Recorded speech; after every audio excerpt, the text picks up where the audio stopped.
विचलित नहीं होना है। सत्संग आपको नित्य नया उत्साह भगवत प्राप्ति का और सहन करने की क्षमता प्रदान करता है। ये आपको सहन करना पड़ेगा। इसमें शिकायत, प्रश्न या भगवान को कोसना ये नहीं। अगर ऐसे तो उपासक किस बात के हो। तो सहन करें मतलब कब तक सहन करें? जब तक तुम जग नहीं जाते हो। तो क्या हम सो रहे हैं? हाँ, जैसे स्वप्न में तुम्हें चाकू मारी जाए तो कष्ट महसूस होगा, जगोगे तो ना घाव है, न चाकू है, न मारने वाला है, कुछ नहीं। ऐसे ही मत्ता परतरम नान्यत किंचिदस्ति धनंजय, मुझ आनंद स्वरूप श्री कृष्ण के सिवा कुछ नहीं है। यह है जगे हुए पुरुष का दर्शन, सोए हुए पुरुष का दर्शन, स्त्री पुरुष जड़ चैतन्य दुष्ट महात्मा ये वो, बस नाना तो मैं मोर तोर तय। जब तक आप इस मैं मोर तय तोर दुख सुख लाभ हानि करता भोगता, ये स्वप्न चल रहा है तुम्हारा, दीर्घ स्वप्न, उमा कहूं मैं अनुभव अपना, सत हरि भजन जगत सब सपना। जागोगे तब ना दुख है न सुख है, परमानंद ही परमानंद है। इसलिए अभी जो तुम्हें कष्ट महसूस होगा त्याग में, वो तुम्हें सहना पड़ेगा। सह जाओगे तो महात्मा बन जाओगे, जग जाओगे, ज्ञानी हो जाओगे, प्रेमी हो जाओगे। शुद्धापि दुखानि सुदुस्सहानि, यद्यपि बड़ा कठिन है सहना, और जो सह गया तो सहत सहत बाढ़े भगति ग्रेतन गुरु हितगार। भक्ति महारानी हृदय में परमानंद प्रकट कर देंगी। जिस आनंद के लिए हमें यह अवसर मिला है, हमें सहना पड़ेगा। सहत सहत बाढ़े भगति, जिस समय भक्ति महारानी स्वस्थ होकर तुम्हारे हृदय में विराजमान होंगी, प्रिया प्रीतम आ जाएंगे। प्रिया प्रीतम खेलने, हृदय द्रवित, बाहा हृदय घूमता है। छोटी सी संसारिक क्रिया भी दिव्य चिदानंद लीला में तत्काल पहुंचा दे, ऐसा हृदय हो जाता है। इसलिए त्यक्त्वाप्यम में हो जाति कुलादिकानी, ये कभी अभिमान न करो मैं अमुक जाति का, अमुक कुल का, अमुक पद का, ऐसा मत करो। ये माइक है, ये माइक है, माया में रचा हुआ है। तुम्हारी जाति केवल भगवान के तुम अंश हो, अच्युत जाति के हो, भगवत जाति के हो। भगवत प्राप्ति के लिए कह रहा हूं।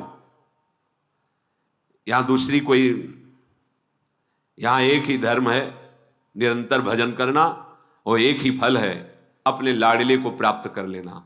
बस तुम कौन हो, कहां के हो, कैसे हो, इन प्रश्नों का कोई भी महत्व यहां नहीं है। जो हो, जैसे हो, जहां के हो, आ जाओ, प्रभु की शरण में हो जाओ। तुम प्रभु के हो, प्रभु को प्राप्त कर लोगे, सीधी बात। तस्मात् शास्त्रम प्रमाणम। यहां कह रहे त्यक्त्वाप्यहो जाति कुलादिकानि। इस गर्व में मत रहो कि मैं उत्तम जाति का हूं, मैं किस कुल का हूं, या ऐसी हीनता भी मत लाओ कि मैं अमुक जाति का हूं, मुझे कैसे भगवत प्राप्ति होगी। मानव एक भगति करना था, दूसरों को सुख पहुंचाना, निरंतर भगवत स्मरण करना, भगवान के आश्रित रहना। हम सब बच्चे एक ही पिता के हैं।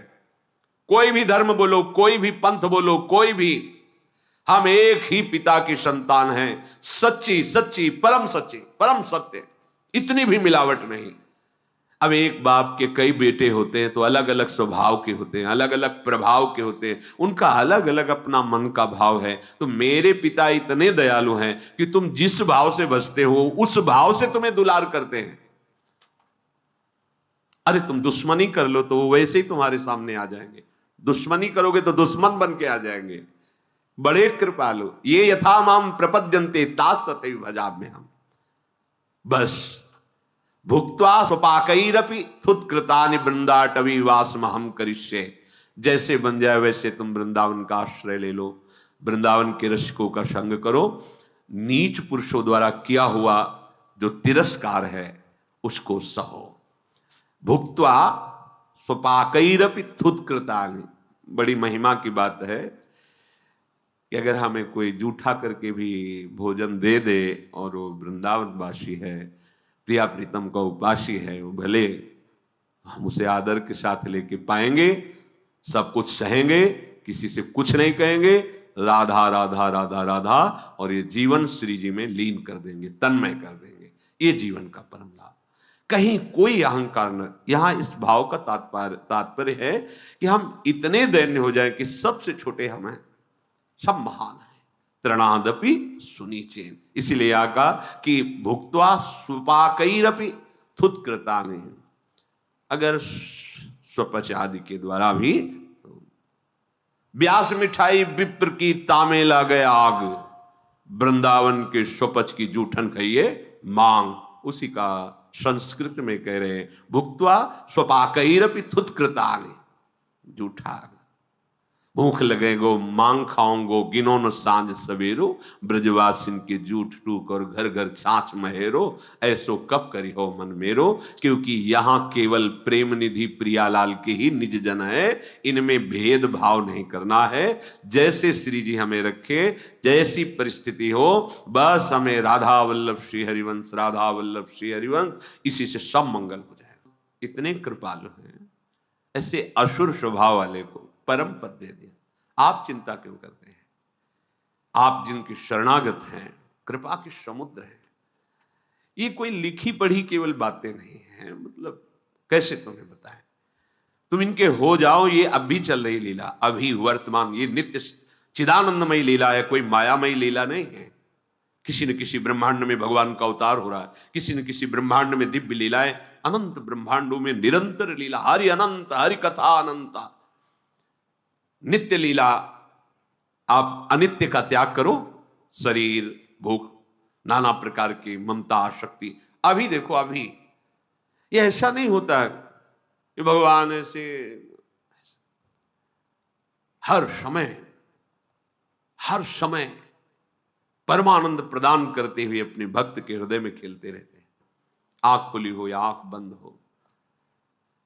ये चरित्र सुनकर के तुम्हें विश्वास होना चाहिए कि ऐसे निशाचर प्रवृत्ति वालों को मुनि दुर्लभ परम पद दे रहे हैं। अगर अपने लोग शरणागत हैं, भगवान के आश्रित हैं, तो ये दीन बंधु कृपाल नाथों के अनाथ क्या अपने ऊपर कृपा नहीं करेंगे? क्या हम ऐसे ही भटकते रहेंगे? हमें अपनी तरफ ज्यादा ध्यान नहीं देना, क्योंकि ध्यान देने योग्य ही नहीं है। ध्यान देने योग्य प्रियालाल हैं, इनकी तरफ ध्यान दो, इनका स्वभाव, इनकी महिमा, इनका करुणा स्वरूप, तभी हम उत्साहित होकर इस मार्ग में चल पाएंगे। दुष्ट मारीच को प्रभु ने परम पद प्रदान किया, लौट पड़े प्रभु। मृगशाला की बात ही नहीं, क्योंकि तुम मारीच है। हाथ में धनुष, कमर में तरकश, सिंहवत चाल प्रभु की। ये जोर की आवाज जो पहले मारीच ने की थी, हा लक्ष्मण, ये सिया जी के कान तक पहुंची। सिया जी ने लक्ष्मण जी से कहा, प्रभु संकट में है। ये आवाज मेरे प्रभु की थी, प्रभु संकट में है, तुरंत तुम जाओ और उनकी सहायता करो। लक्ष्मण जी ने हंस दिया, क्या बात करते हो मां? अरे जिनकी भ्रकुटी के इशारे मात्र से भ्रकुटी विलास सृष्टि लय होई, सपने हूं संकट परई की सोई। जिनके एक भ्रकुटी के इशारे में सृष्टि का सृजन, पालन और संहार हो जाता है, उन प्रभु को कोई संकट में डाल सके? कैसी बात करते हो आप? सीता मरम बचन जब बोला, हरि प्रेरित लक्ष्मण मन डोला। ओ गोस्वामी जी बड़े करुणा में हृदय, शब्द नहीं निकल। सीता वचन जो मार्मिक, हृदय में चुभने वाले, वाल्मीकि रामायण में पीछे स्वाध्याय किया। लक्ष्मण जी ने कहा, सावधान, हे मां, चरणों की तरफ देखी कि सावधान, एक भी शब्द ऐसा नहीं। ठीक है, इसका मतलब है रघुवीर कुछ करना चाहते हैं। आपके मुख से ऐसे वचन कैसे निकल गए? हे दिशाओं के देवता और साक्षी हो, मैं भगवान की आज्ञा का उल्लंघन नहीं करना चाहता था, क्योंकि प्रभु ने कहा था विवेक पूर्वक सीता की रक्षा करना, पर अब मैं नहीं रुक सकता।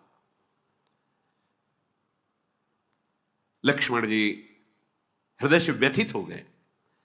कभी भरनेत्र सिया जी की तरफ नहीं देखा, कभी नहीं, चरणों के सिवा कभी नहीं। ये तो लीला होनी है, इसलिए ऐसे सीता जी ने कटु वचन, वाल्मीकि रामायण में स्पष्ट लिखा हुआ है। सन्यासी के वेश में रावण पधारा, जो ही देखा लक्ष्मण जी गए, श्री रावण पधारा।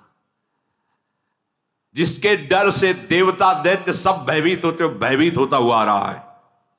कांप रहा है, क्योंकि ये मार्ग ऐसा है। कुपंथ मार्ग में पैर रखोगे तो चाहे जितने बलवान विद्वान जो भी हो, भय तुम्हारे अंदर समा जाएगा, सोच तुम्हारी तुम्ही को खा जाएगी। इतना तुम्हारे अंदर डर, इतना गंदा चिंतन, ऐसी तुम्हारे अंदर मानसिकता बन जाएगी कि तुम खुद अपने आप में हर समय जलोगे यदि अत्याचार करोगे, गंदे आचरण करोगे। देखो, बड़ा विद्वान है, बलवान है, जाके डर सुर असुर डराही, निशिन नींद दिन अन्न न खाही, सो दसशील स्वान की नाई, इत उत चितई चला भड़ियाई। भयभीत होता हो, जैसे कुत्ता किसी के सामान को लेने जा रहा हो खाने की, तो कैसे डरता, ऐसे डरता हुआ। इमि कुपंथ पग देत खगेशा, राहई न तेज तन बुद्धि बल लेशा। जो पराई माता बहनों की तरफ काम भाव से दृष्टि रखकर ऐसे आचरण करता है, ना शरीर में बल रह जाता है, ना तेज रह जाता है, ना बुद्धि, ना किसी तरह का वैभव। अभी दिखाई दे रहा है, देखते रहो, सर्वनाश हो जाएगा। ये बहुत बड़ा कुमार्ग है। इम कुपंथ पग देत, ये मनोरंजन नहीं है। इम कुपंथ पग देत खगेशा, रह न तेज तन बुद्धि बल लेशा। इतनी भी बुद्धि नहीं रह जाएगी। रावण आकर के भिक्षाम देहि, अतिथि धर्म, सामने देखा कि एक जति खड़ा हुआ है, बड़ी कथाएं सुनाने लगा, राजनीति की, भय की, आकर्षण की। सीता जी ने कहा, तुम वेश तो यति का रखे हो, और पर वचनों से तुम्हारी दुष्टता झलक रही। ये कैसे तुम दुष्ट वचन बोल रहे हो? वेश के अनुकूल तो वचन नहीं है। कहा, सीता सुनु जति गुसाई, बोलहु वचन दुष्ट की नाई। तुम्हारे वचन तुम्हारे वेश के अनुकूल नहीं है। इसका मतलब तुमने वेश केवल नाटक में धारण किया है, तुम वास्तविक सन्यासी नहीं हो सकते, क्योंकि ऐसे वचन नहीं होते विरक्तों के। तब रावण ने अपना असली रूप दिखाया, रावण रूप में, और बताया, मैं लंकाधिपति रावण। सीता जी भयभीत हो गई, लंबी सांस खींचकर धैर्य धराओ। कहा है, दुष्ट, तू अभी देख, रघुनाथ जी आते ही होंगे, तुझे इस छल कपट का दंड भी मैं दिलाती हूं। राक्षस राज, तू मेरी चाह कर रहा है, इसका मतलब काल तेरा नाश करना चाहता है। रावण ने सीता जी की तरफ देखा। बहुत मंगलमयी बात गोस्वामी जी ने लिखी। सुनत बचन दस शीस रिसाना, सीता चरण बंदी सुख माना। अब अपने कल्याण के लिए आपका अपहरण करूंगा, प्रणाम की। ये भगवान का पार्षद है। लीला के लिए आदेश तो सरकार का हुआ है कि मैं बैर करूं, पर आपको अब कष्ट सहना पड़ेगा। सीता जी के चरणों की तरफ देखा और मानसिक प्रणाम किया, और क्रोध करता हुआ सीता जी का अपहरण कर लिया। रथ पर बैठाला, आकाश मार्ग से चला। इतना भयभीत हो रहा है कि उसको दिशाओं का ज्ञान नहीं, किधर जाना, किधर है लंका। भयभीत हो गया है, किधर जाना है, कुछ सुधि नहीं रह गई। सीता जी जोर से, हा रघुनाथ, हा राम, कौन सा ऐसा अपराध किया जो आपसे दूर में, आपसे विमुख होकर जा रहे हूं। हा जग एक वीर रघुराया, के ही अपराध विसार हुदाया। आरति हरन शरण सुखदायक, हा रघुकुल सरोज दिन नायक। हा लक्ष्मण तुम्हार नहीं दोषा, सो फल पायूं कीन्हूं रोषा। हे रघुनाथ जी, मेरे से क्या अपराध बन गया जो मुझे ऐसा दंड मिल रहा है कि रावण अपहरण करके ले जा रहा है और आप दया भी नहीं कर रहे। हे दुखों का हरण करने वाले, हे शरणागत भक्तों को सुख देने वाले, हे रघुकुल रूपी कमल के सूर्य। हा लक्ष्मण, तुम्हारा कोई दोष नहीं, मैंने जो बोला उसका मुझे दंड मिल गया। सिया जी कह रही, सो फल पायो कीन्हूं रोषा। मैंने जो क्रोध में भरकर जो तुम्हें कटु वचन बोले, उनका फल मुझे तत्काल मिल गया है। जानकी जैसे विलाप कर रहे हैं, प्रभु तो बहुत कृपा समुद्र हैं पर दूर हैं, अब मुझे कैसे बचा सकते हैं। ऐसे जानकी जी, कौन मेरी विपत्ति को प्रभु को सुनाएगा। विपत्ति मोरी को प्रभु ही सुनावा, पुरोडास चेहरा सब खावा।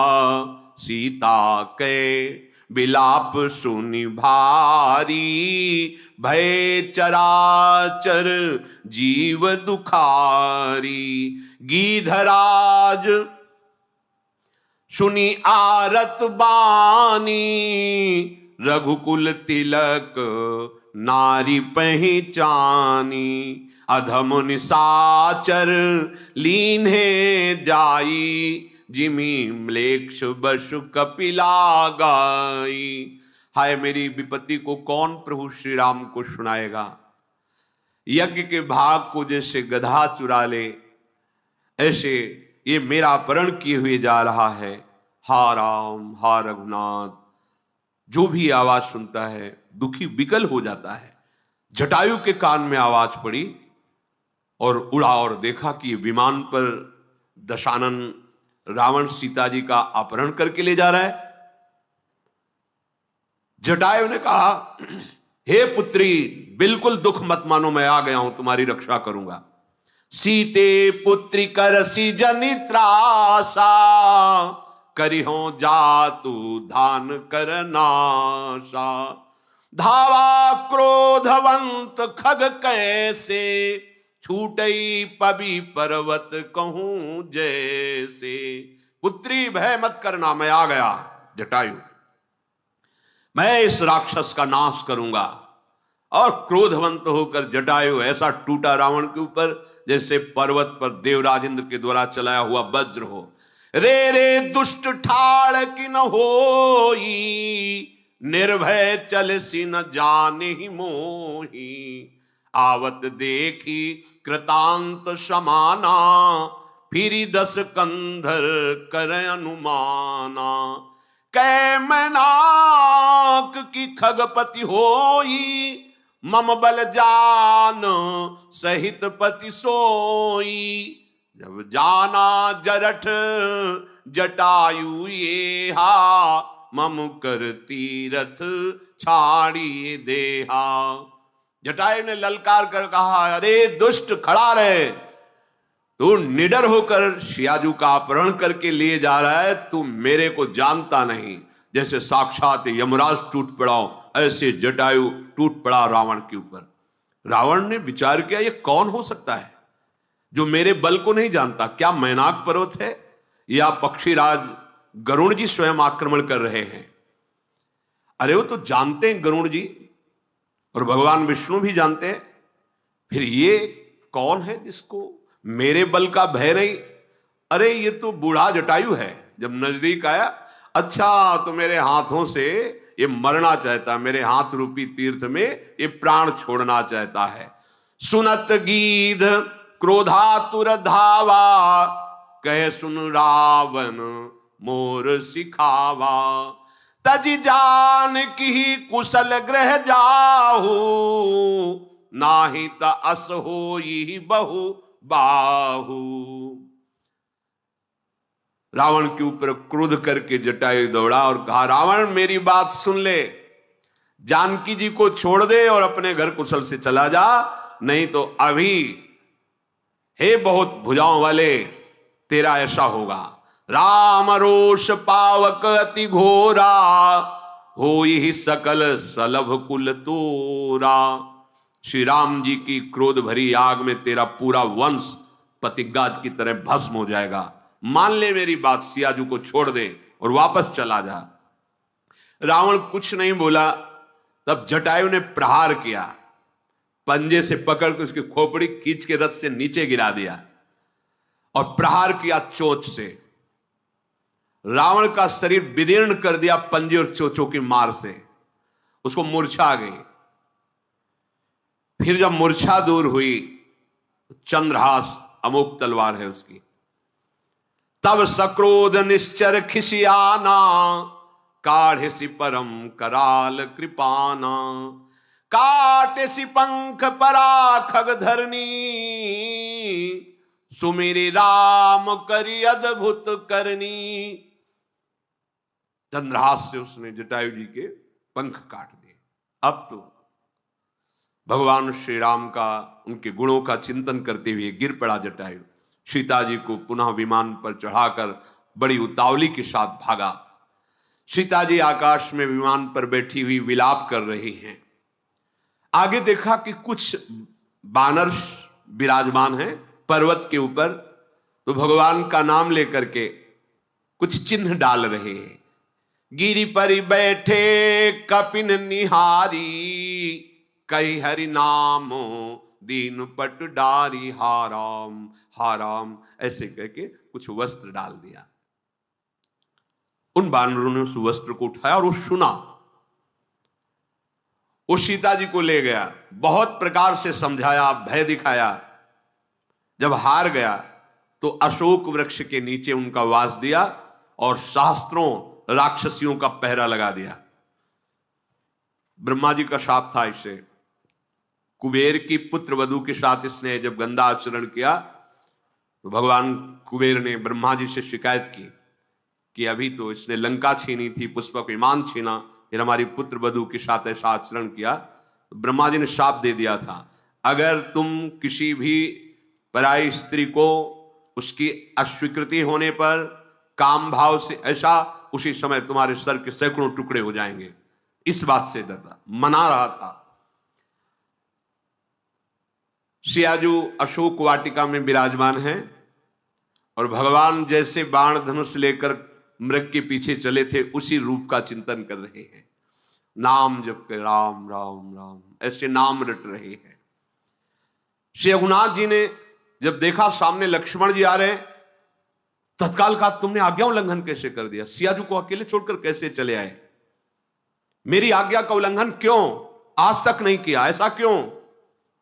जानते हो राक्षस बड़े मायावी होते हैं। अब मुझे लग रहा बड़ा मंगल हो गया, सीता जी आश्रम में नहीं है। लक्ष्मण जी ने भगवान के चरणों को पकड़कर कहा, नाथ मैं कुछ कह नहीं सकता, मैं आपकी आज्ञा का उल्लंघन क्यों किया मैं कह नहीं सकता, बस इसमें मेरा दोष नहीं है, मैं इतनी ही प्रार्थना।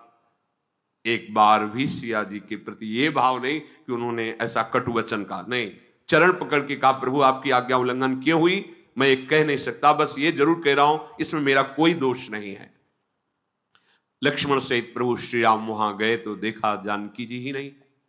अब तो प्रभु का हृदय विकल हो गया। हा गुण खानी जानकी सीता, रूपशील व्रत नेम पुनीता, लक्ष्मण समुझाए बहु भांति, पूछत चले लता तरुपाती। हे खग मृग हे मधुकर श्रेणी, तुम देखी सीता मृग नैनी, खंजन सुक कपोत मृग मीना, मधुप निकर को किला प्रवीणा। भगवान जानकी जी के प्रेम में विकल हो गए। हा गुणों की खान जानकी, हा रूपशील और व्रत नियमों का पालन करने वाली सीते। लक्ष्मण जी बहुत प्रकार समझा रहे हैं, राम जी लता पता से पूछ रहे हैं, हे पक्षियों, हे पशुओं, हे भौरों की पंक्तियों, तुमने हमारी मृगनयनी सीता जी को देखा है क्या? ए खंजन पक्षी, ए शुक कबूतर, हिरन, मछली, प्रवीण कोयल, तुमने देखा है सीता जी किधर गई? कुंदकली, अनार, कमल, शरद का चंद्रमा, वरुण का पास, कामदेव का धनुष, हंस, गज, सिंह, ये सब अपनी प्रशंसा सुन रहे हैं। बेल, तुम हर्षित हो रहे हो, तुमने सिया जी को देखा है? बिल्कुल ठीक वैसी दशा जैसी गोपी जन के रही। जब भगवान रास में अंतर ध्यान हो जाते हैं तो सब लता पता से पूछती, जैसे हमारे प्रीतम कृष्ण को देखा, ऐसे भगवान श्री राम सियाजू के प्रेम में हमारी सियाजू को देखा। अच्छा, बेल, सुवर्ण बेल और कदली, तुम हर्षित हो रहे, इसका मतलब तुमने सियाजू को देखा है। ये प्रेम की दशा है। हे जानकी, तुम्हारे बिना देखो ना मेरे हृदय में कितना शोक हो रहा है, तुम कहां हो? हे जानकी कहां हो? ऐसे पूर्ण काम है भगवान, आनंद राशि हैं, अजन्मा है, अविनाशी है। ये प्रेम की व्यवस्था है। अगर भक्त भगवान के प्रेम में विकल है तो भगवान भी भक्त के प्रेम में विकल होते हैं। यदि भगवान के ध्यान में भक्त मस्त है तो भगवान भक्त के ध्यान में, अगर भगवान को भक्त अपना हृदय मानता है तो भगवान भक्त को अपना हृदय, साधु हृदयम मह्यम। गिरधपति जटायु घायल होकर के भगवान का चरण चिन्ह का चिंतन कर रहा है कि जिनके श्री चरणों में वज्र, ध्वजा, कुलिश, अंकुश, जौ ये विराजमान, क्या मेरे प्राण निकलते निकलते मैं उन चरणों को देख पाऊंगा? जटायु ऐसा। कृपा सागर रघुवीर ने आगे परागीधपति देखा, सुमिरत राम चरण जिन रेखा। प्रभु दौड़ गए, जटायु जी को गोद में उठाया और अपने कर कमल ऐसे फेर, कर सरोज सिर पर स्यु कृपा सिंधु रघुबीर, निरखि राम छवि धाम मुख विगत भई सब पीर। चिंतन कर रहे थे जटायु जी, क्या प्राण निकलते निकलते मुझे प्रभु श्री राम के दर्शन होंगे? उनके चरण चिन्हों का चिंतन कर रहे थे। इतने में देखा भगवान आ गए और गोद में जटायु जी को लिया और अपने कर कमल से उनके सर को ऐसे सहला रहे हैं। प्रभु का सुंदर मुख जटायु जी देख सारी पीड़ा चली गई। धीरज धर के जटायु जी ने कहा, हे जन्म मृत्यु के भय का नाश करने वाले प्रभु, रावण ने मेरी दशा की है, उसी दुष्ट ने सिया जी का हरण किया है। हे गोसाई, मैंने देखा कि वो दक्षिण दिशा की ओर ले गया है। सीता जी बहुत विलाप कर रही थी। प्रभु, मैंने आपके दर्शनों के लिए ही प्राण रोक रखा है, अब निकलना चाहते हैं प्राण, कृपा निधान। राम कहा तनु राखहु ताता, मुख मुस्काई कही तेहि बाता। भगवान ने कहा, मैं अभी आपके शरीर को दिव्य किए देता हूं, कोई पीड़ा नहीं, कोई घाव नहीं, तुम रहो।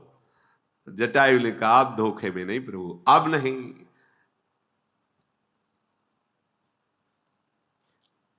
जाकर नाम मरत मुख आवा, अधमो मुकुति होई श्रुति गावा।